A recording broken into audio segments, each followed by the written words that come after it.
2 or 3 tapings. Umuulan talaga ako sa exam. Hindi ako makalusot kasi hindi masaya si Direk. Mga hanggang ilang takes. Kailangan talagang galit na galit ka. Ganun. Tatlo. Which is madami. Dapat 1 take lang dapat eh. So, sino motivation mo para lumabas Galit mo, yung part? tapang. Kasi parang hindi ka ganun ever eh. Natulungan po talaga ako ng students natin. Dininer ako nila si Joel, yung writers. Talagang dininer nila ako na parang, ito ang order kay Iris, no? Kailangan mo ito.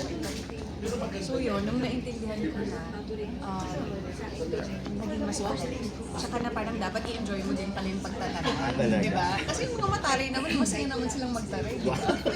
So nung naintindihan ko na isa, Pero on cam lang yung pagtataray mo. opo. Sana. Na hindi mo na-iuwi. Feeling ko na iuwi ko talaga. Talaga? Ano Ano nangyayari? Na parang maliit yung pasensya ko. Kasi very Irish yung ano. Oo. Parang feeling ko na uwi ko talaga siya. Kaya nung napack up, nagpagupit ako. Mas mabigat si Anne. Ano yung mga memorable scenes mo naman off-cam? Off-cam.